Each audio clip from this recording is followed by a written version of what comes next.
नमस्कार, मैं डॉक्टर राकेश पाठक। पिछले साल मध्य प्रदेश विधानसभा के चुनाव हुए थे। कांग्रेस इन चुनावों में बुरी तरह हार गई थी। अगर आपसे कोई ये कहे कि कांग्रेस की हार के पीछे पार्टी के भीतर घुसाए आरएसएस और बीजेपी के स्लीपर सेल का हाथ था, अगर कोई कहे कि आरएसएस और बीजेपी ने अपने नेताओं को कांग्रेस में दाखिला दिलाकर चुनाव लड़वाया था ताकि बीजेपी के प्रत्याशी चुनाव जीत सके, अगर कोई कहे कि कांग्रेस ने ऐसे लोगों को जो आरएसएस और बीजेपी के इशारे पर पार्टी में आए थे उन्हें टिकट दे भी दिया था और वे चुनाव हार गए थे, तो शायद एक मर्तबा आप यकीन नहीं करेंगे। ये बात हम भी कहें तो शायद आप नहीं मानेंगे, लेकिन अगर कांग्रेस के टिकट पर चुनाव लड़ा हुआ एक भूतपूर्व भाजपाई नेता, आरएसएस का भूतपूर्व स्वयंसेवक अगर ये कहे कि वो संघ के इशारे पर, बीजेपी के इशारे पर कांग्रेस में गया था, कांग्रेस का टिकट हासिल करके चुनाव लड़ा था, वो भी इसलिए ताकि उस सीट पर बीजेपी का कैंडिडेट चुनाव जीत जाए, तब तो आपको यकीन करना होगा। जी हां, मैं आपको सही बात बता रहा हूं। मध्य प्रदेश में इंदौर जिले की एक सीट है, महू विधानसभा सीट। यहां से पिछले चुनाव में बीजेपी की प्रत्याशी श्रीमती उषा ठाकुर चुनाव जीती है। उनके सामने कांग्रेस के प्रत्याशी थे रामकिशोर शुक्ल। उनकी जमानत जब्त हो गई थी। अब रामकिशोर शुक्ल भारतीय जनता पार्टी में वापस आ गए हैं, जहां से वे चुनाव के वक्त कांग्रेस में आए थे, और अब मीडिया के सामने बाकायदा पत्रकार वार्ता करके, प्रेस कॉन्फ्रेंस करके कांग्रेस के टिकट पर चुनाव लड़े रामकिशोर शुक्ला ये बता रहे हैं कि वे संघ के इशारे पर, बीजेपी के इशारे पर, बीजेपी की प्रत्याशी को बताकर कांग्रेस में आए थे ताकि बीजेपी का कैंडिडेट वहां से चुनाव जीत सके। रामकिशोर शुक्ला के इस बयान की पड़ताल से पहले थोड़ी सी जानकारी आपको यह दे दें कि इस महू सीट पर चुनाव में और चुनाव से पहले क्या हुआ था। असल में यह सीट कांग्रेस के अंतर सिंह दरबार की सीट मानी जाती रही। अंतर सिंह बड़े आंकड़े के साथ 2 बार विधायक रह चुके थे इस सीट से। इस बार भी यानी 2023 के नवंबर महीने में हुए चुनाव में वे इस सीट से कांग्रेस के स्वाभाविक दावेदार थे। उनका नाम बहुत तेजी से चल रहा था कि कांग्रेस उन्हें टिकट देगी, लेकिन ऐन वक्त पर बीजेपी के एक कार्यकर्ता रामकिशोर शुक्ल बीजेपी छोड़कर गाजे बाजे के साथ कांग्रेस में आए। कांग्रेस ने उन्हें पहली फुर्सत में विधानसभा का टिकट दे दिया। अंतर सिंह दरबार, जो कि कांग्रेस के नेता थे, 2 बार विधायक रहे थे, उन्होंने पार्टी छोड़ी और निर्दलीय चुनाव लड़ने के लिए मैदान में उतर गए।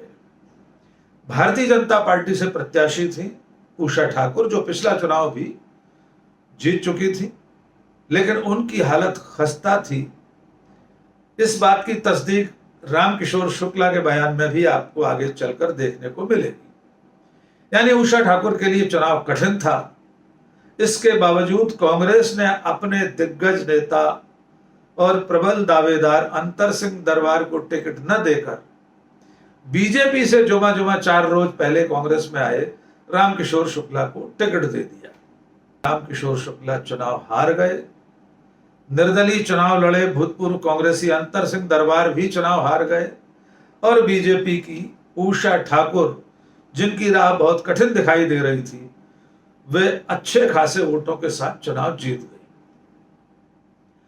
चुनाव के बाद बीजेपी की सरकार बन गई मध्य प्रदेश में, और फिर जितने लोग उस वक्त चुनाव के वक्त बीजेपी छोड़कर कांग्रेस में आए थे, उनमें से बहुत बड़ी संख्या में नेता और कार्यकर्ताओं ने घर वापसी शुरू कर दी। बीजेपी का दावा है कि 1 लाख से अधिक कांग्रेसी बीजेपी में शामिल हो चुके हैं, और इसी अभियान में अंतर सिंह दरबार भी बीजेपी में जा चुके हैं, और जिन रामकिशोर शुक्ला को कांग्रेस ने टिकट दिया था वे भी भाजपा में शामिल हो गए। आइए अब आपको सुनवाते हैं रामकिशोर शुक्ला ने क्या कहा, वे कैसे आरएसएस के इशारे पर, बीजेपी के इशारे पर कांग्रेस में आए थे, और अब घर वापसी कर रहे हैं।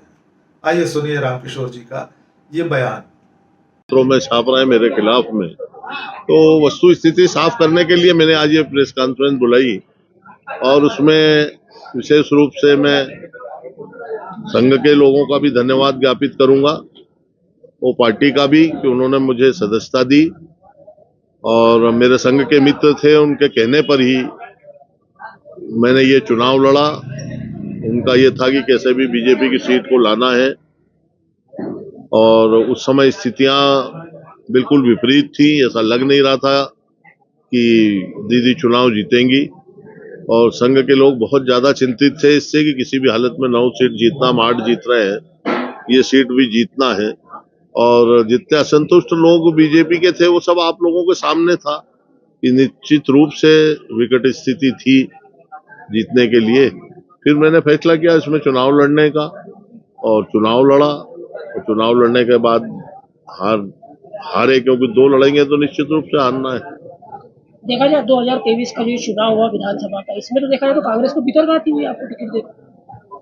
नहीं, कांग्रेस का तो सोचना, कांग्रेस के लोग सोचे भीतरघात के साथ। अभी आपने बताया कि संघ के आदमी ने बोला कि आप टिकट लेके उधर से चुनाव लड़ो, टिकट आपने लिया, मांगा, मिला, तो टिकट के लिए मैंने प्रयास किया, मुझे दे दिया तो मैं चुनाव लड़ा। तो कांग्रेस का तो भीतरघात का तो कोई प्रश्न ही नहीं है ना, मैं तो ओपन उसके साथ था। अभी भी आया तो उन लोगों से चर्चा करके बोल करके आया कि भाई मैं जो पार्टी की विचारधारा मेरी वो है, संघ की है और मैं उसी में ही काम करूंगा बीजेपी में। अभी सोशल मीडिया और पत्रकारों ने इंदौर से भी खबरें चली थी कि संगठन ने आपको अनुमति नहीं दी है।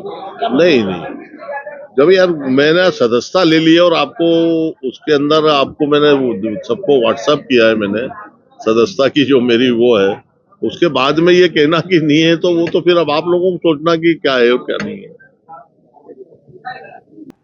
तो आपने सुना कि रामकिशोर शुक्ला बता रहे हैं कि अभी बीजेपी में, तो आपने सुना कि रामकिशोर शुक्ला बता रहे हैं कि वे पार्टी के इशारे पर, आरएसएस के एक मित्र के इशारे पर ही कांग्रेस में आए थे ताकि उषा दीदी चुनाव जीत सके, यानी उषा ठाकुर चुनाव जीत सके।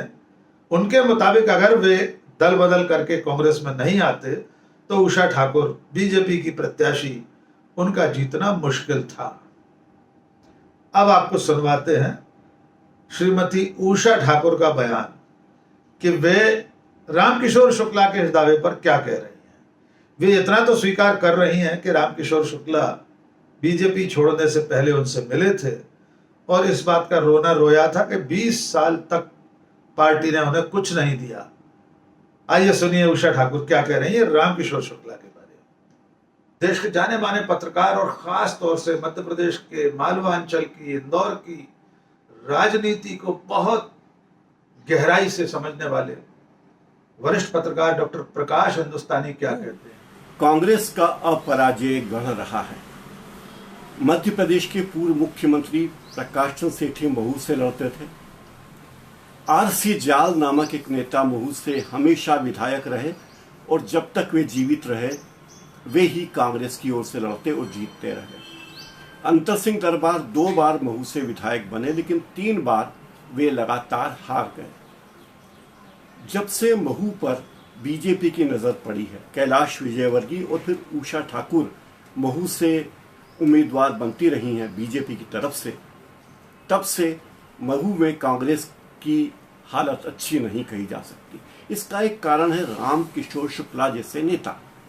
रामकिशोर शुक्ला 2008 तक कांग्रेस के ही कार्यकर्ता थे, लेकिन उन्हें बीजेपी ने कांग्रेस में प्लांट किया। वे कांग्रेस में आए और कहते हैं कि पिछले चुनाव में जब महू से टिकट के दावेदारी बहुत सारे लोग कर रहे थे, जिनमें योगेश यादव कांग्रेस सेवा दल के एक प्रमुख नेता थे, वे भी दावेदारी कर रहे थे, लेकिन उन्हें टिकट नहीं दिया गया।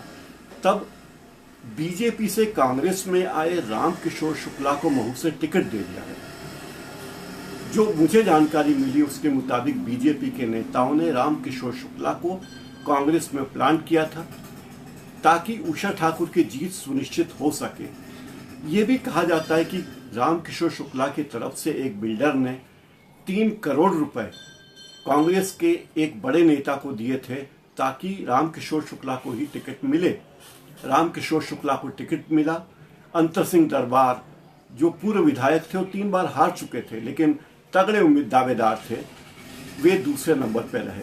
और इतिहास में पहली बार महू में कांग्रेस की जमानत जब्त हो गई रामकिशोर शुक्ला के नेतृत्व में।